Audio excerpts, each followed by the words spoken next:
Hey, what's up, YouTube?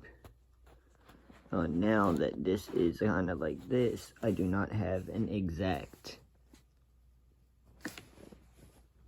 Hold up, an idea.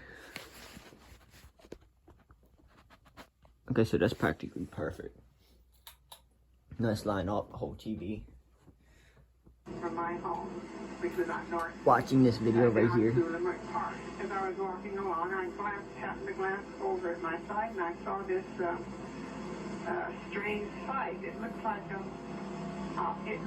mannequin that had been cut in half.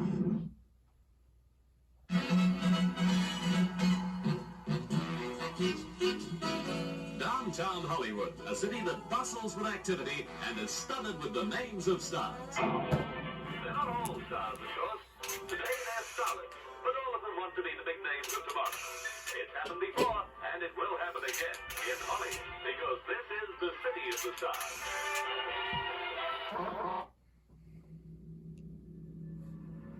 That audio clip played at the start of the video was from a lady named Betty Bersinger, a lady who, on the morning of January 15th, 1947, discovered something in a vacant lot just off of the sidewalk in Los Angeles. And in her own words, you heard her say that it looked something like a mannequin, a broken up, pale, white mannequin. She had no idea that she was actually looking at the corpse of a 22-year-old girl named Elizabeth Short. Without even knowing it, Bersinger had just stumbled upon the crime scene of what has now become one of the most mysterious murders of all time. Elizabeth Short was born in 1924 in the city of Boston, Massachusetts. Now, her childhood was very strange to say the least. Her father was a man named Cleo Short, who for a living designed and created mini golf courses, which may I add is probably the coolest job ever. BRB changing my major. But in the 20s, as the Depression hit, I think the demand for mini golf courses probably went down a little bit, if we're being honest. And soon Cleo was facing some real financial pressure. And in 1929, Cleo drove his car to a bridge, parked it there, and jumped off. Except he actually didn't. He faked his own suicide and promptly fled the area and moved all the way to California. That's really messed up. So for most of Elizabeth's childhood, she believed that her father was dead. And everybody else did too. Until one day, Cleo actually sent a letter and apologized to her and basically explained the whole situation. And Elizabeth, or as many people called her, Beth, actually accepted his apology. And they actually developed quite a good relationship just from sending letters back and forth, which that's really mature of her. Like, I can't imagine most people would just be that willing to forgive their father if they did something like that. Because as I've stated before, that's pretty messed up. And now it was actually around the same time where Beth started to develop a love for the cinema. She loved movies, and even more so, she loved the idea of Hollywood. And she soon became engrossed in the idea that someday she would be a star herself. And that's when she made the connection. She wants to move to California to become a movie star, and her dad was living in California at the time. Ding. So she made the decision to pack her bags and move cross-country to live with her dad in California. And her time in California really didn't go too well. Like, really didn't go too well. It wasn't even a full year that she had lived there until her father had kicked her out of the house. Cleo claimed that she was lazy and just mooching off him just because she needed a place to live. And finally, he just had enough and said, get out.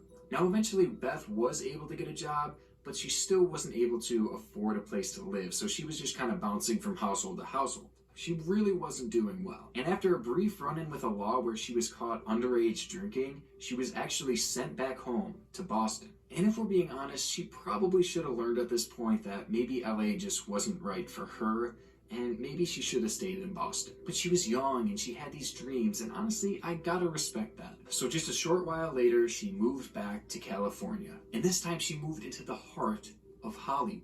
Now, there are plenty of details about this time period in Beth's life, but I'm just going to kind of give you a brief rundown because it's very repetitive. But basically, Beth was living a lifestyle of partying and going out and drinking and basically just having a grand old time. And all the while, she was unable to find a steady job and a steady household. Again, she was just moving from house to house in the area until she would eventually get kicked out for being a bit of a slob. Now, eventually she met a man that she was actually kind of into, and his name was Robert Manley. But the only thing was that he was married and he had a kid.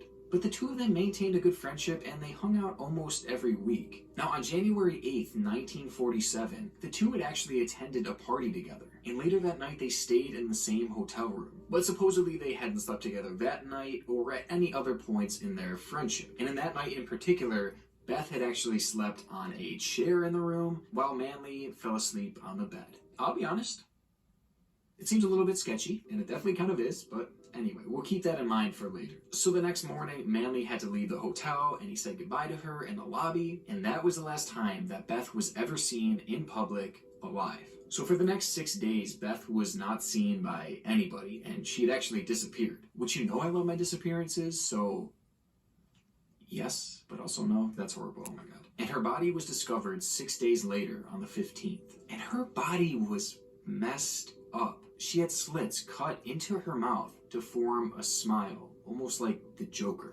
And her body was also cut completely in half, and it was drained of all its blood, which is why the body was so white that it was mistaken for a mannequin. And the body was clearly cleaned at a location separate from where it was dumped, because there wasn't a speck of blood on the ground. Now, along with this, chunks were removed from separate parts of her body, and there were also all sorts of cuts and bruises all over. And her body was posed in a very sexually suggestive way, with the legs spread open and the arms over her head like that. And her eyes were wide open. Now, doctors suggest that whoever had committed this crime must have had some form of medical experience because of how particular and exact these cuts were. And so because of this, many people believe that the killer is either a doctor or a surgeon, because the way this body was dissected, it was professionally done, which sounds very strange, but it's the truth. Now, this gruesome murder immediately became a huge national story, and Beth was quickly dubbed the Black Dahlia, which was a reference to a popular movie at the time called Blue Dahlia. So over the course of the next few months, the LAPD received a bunch of letters from the supposed killer of the Black Dahlia. And adding validity to this anonymous person's claim, he actually sent photos of Beth along with her birth certificate, her address book, and her business cards, which basically proves that whoever was sending these letters was likely the killer. But despite some fingerprints being pulled from the package, they didn't match anyone in their systems. Now, since the time of this murder, there have been hundreds and hundreds of suspects. Like, there are more suspects in this case than any other that I've ever seen, like by a mile. After just 1 year of investigation, police had already considered 192 people as suspects. And shockingly, to this day, there have been over 500 confessions from people saying that they committed this murder. And yet none of them were arrested. Which, that's crazy, because essentially what that means is at least 499 people lied about committing this horrible murder, which is about the dumbest thing I've ever heard in my life. But it just goes to show you how difficult of a case that the police were dealing with here. And what made it even more difficult was the amount of BS that was being reported on by the national media. I mean, papers and tabloids would just make stuff up at the time, and people would take it as fact. And that information has been passed on all throughout time, and to this day it has muddled the truth of this case. Like, for example, there were reports that Beth would sleep with any man who would feed her, and that she was a call girl or a prostitute. But to this day there's been no evidence of that. It was just something that tabloids reported on at the time, and everybody just kind of believed it. So basically what I'm saying is that there was so much information out there that wasn't truthful that it made the case 10 times harder to solve. But to this day, there are still a few suspects that, in my opinion, really stand out. And one of them, I am all but convinced, committed this crime.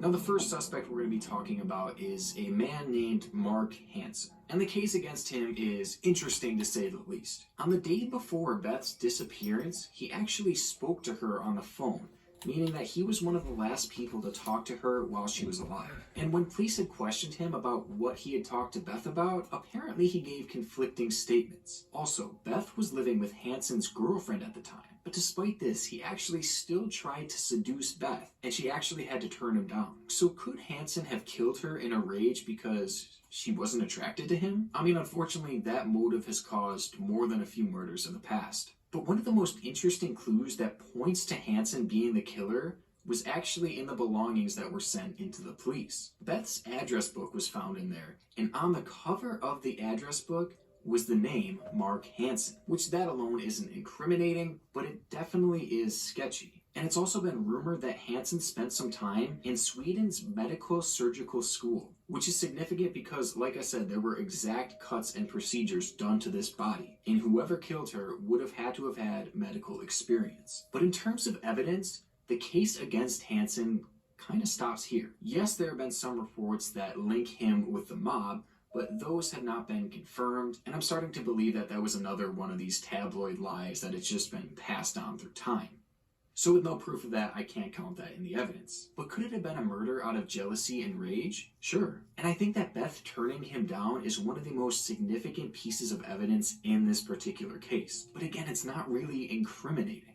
And as for the address book, Hansen actually said that he had never personally used it, and he had just given it to Beth as a gift to kind of help her out. So it's weird because I feel like there's enough information here to make me suspicious of Hansen, and to this day I'm not surprised that he's still considered a suspect, but there just isn't enough to fully convince me. And for that reason, I have to look at some other possibilities.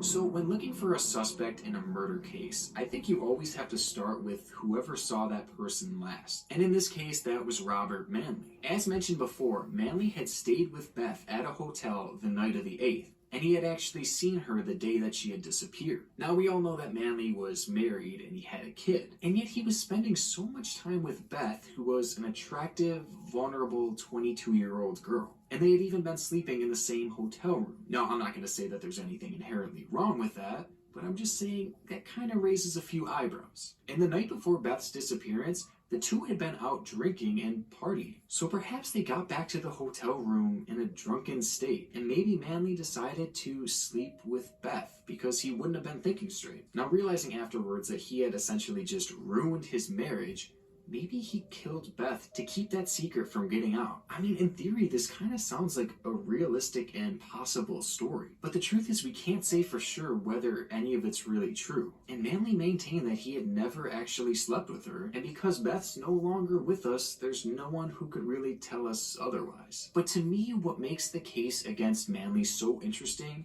is Manley's mental state. Manley was actually discharged from the military due to the fact that he had some form of mental disability. He was said to have frequent nervous breakdowns, and he even claimed that he was hearing voices in his head. And after Beth's death, things had gotten so bad that Manley was actually put into a psychiatric center by his own wife. This was a man that by all accounts wasn't mentally well. But again, we have a suspect who raises some serious questions, but ultimately has no real evidence against him. I mean, all the evidence that we have is based off of speculation, and we all know that that's not going to win any court cases. And Manley was actually able to pass 2 polygraph tests at the time, which, let's be real, they aren't always the most accurate, but passing 2 tests certainly helps his case. Plus, there's also no evidence that Manley had any experience with the human body, making it unclear how he would have been able to perform such elaborate operations. So again, I think we have to look elsewhere. Now, to me, our third and final suspect is definitely the most intriguing. And that suspect is a man named Dr. George Hiddell. And there is so much to unpack here. So in 1999, George Hiddell passed away, and he left behind a son named Stephen and a daughter named Tamar, along with a ton of other kids that don't really matter. Wait, okay, that kind of sounds harsh. Let me backtrack on that one. They don't really matter in terms of this case right now. Is that better? Not really. Now, both Tamar and Stephen had not met up until their father had died. And when they finally met for the first time, Tamar actually admitted that she was suspicious of her own father being the Black Dahlia killer. And this was a claim that seemingly came out of nowhere for Stephen because his father really wasn't considered a serious suspect. So in an effort to clear his father's name once and for all, Stephen decided to devote his life into solving this crime. And he was more than qualified to do so, considering that he was actually a retired homicide detective, and he had solved over 200 murders in his life. But instead of clearing his father's name, he actually became convinced that his father was the killer. So for starters, he discovered that his father had issues with sex. By all accounts, it can be assumed that he was a sex addict, and he had multiple lovers in his house, even despite having a wife and kids. And one of these lovers was apparently Beth. But the sexual obsession took a dark turn in 1949, when his own daughter Tamar accused him of having sex with her when she was just 11 to 14 years old. And apparently there were also witnesses who claimed that they had seen this illegal relationship, but despite this and the allegations, he was never charged. But this is so significant because during this investigation, police had actually bugged Dr. George Hadel's house, and what they caught was just disturbing. In one of the tapes, a woman could be heard screaming multiple times from somewhere in the house. And later that day, Hadel was caught talking to someone, saying, "Realized there was nothing I could do. Put a pillow over her head and cover her with a blanket. Get a taxi. Expired 12/59. They thought there was something fishy. Anyway, now they may have figured it out. Killed her." Okay, wait. Who talks like that? But their surveillance continued, and eventually they caught Hadel saying something even crazier. "Supposing I did kill the Black Dahlia. They couldn't prove it now. They couldn't talk to my secretary anymore, because she dead." I don't think he's actually Southern. But in my mind, he's like a cowboy. Yeehaw. What the fuck can I say? I think I need a break. Now this statement is especially shocking considering that Hadel's secretary had just died from a drug overdose. A death where many believe Hadel had actually murdered her. And this was believed because Hadel was the only one with her at the time that she died. And before he even reported her death, he had burned most of her belongings, maybe in an attempt to cover up some form of evidence. I don't know. Whatever it is, it was sketchy as hell. I mean, holy shit, this guy kind of sounds terrible and terrifying. But just because he was accused of these horrible crimes, and maybe if he even did do them, it doesn't make him guilty in the Black Dahlia case, but it paints the picture of the type of man Hadel was. Not a very good one. So let's look at some of the evidence against him in the Black Dahlia case. To start, he was a doctor with surgical training. Also, by many accounts, he had had a romantic relationship with Beth before her death, something that was confirmed by his wife at the time. A picture was also found in Hadel's belongings that many people believe is of Beth, and his son Steve is convinced that this is indeed a picture of the Black Dahlia. But to this day, it still hasn't been confirmed or denied whether this is even her. Also, Hadel hadn't become an official suspect in the crime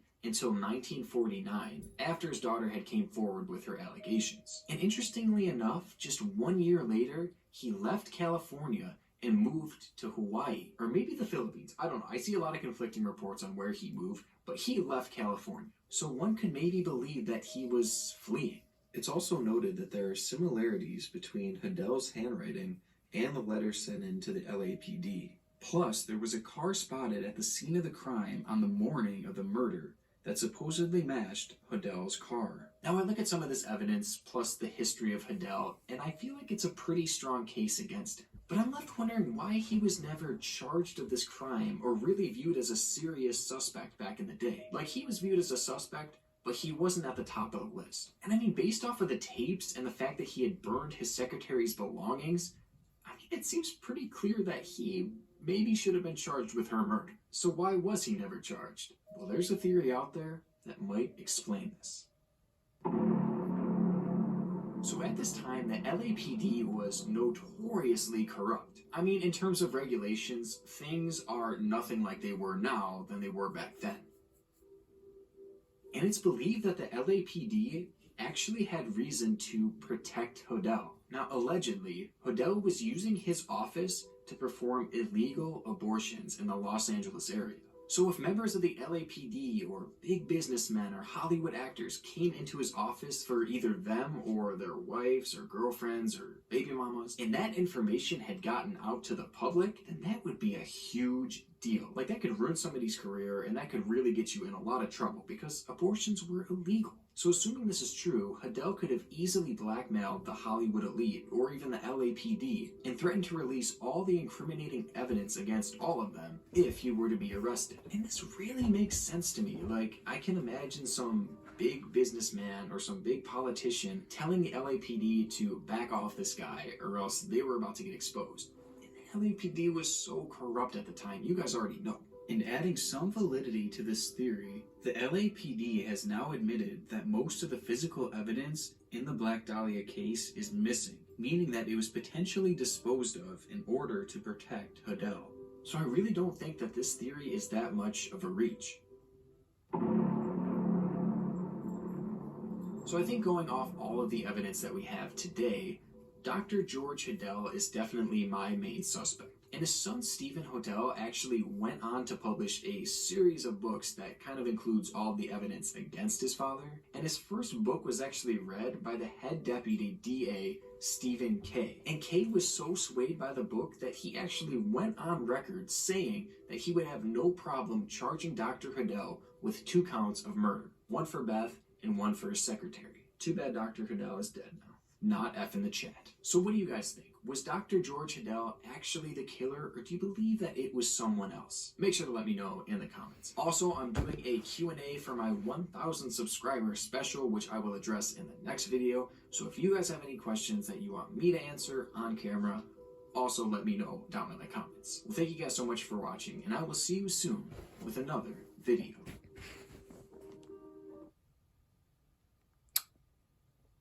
That was interesting.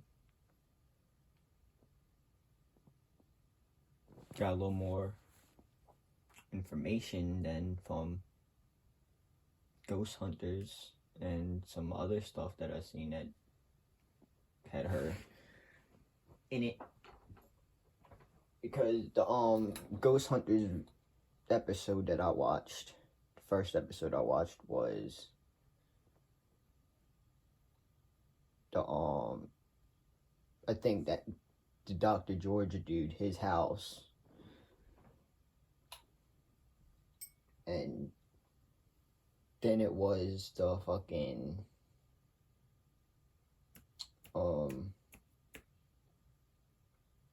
the wax museum on somewhere in fucking downtown Hollywood or downtown LA, one of the fucking two. I don't fucking know. It was like a few months ago. Sometime like last fucking year I watched it. But yeah, that's all for this video right now.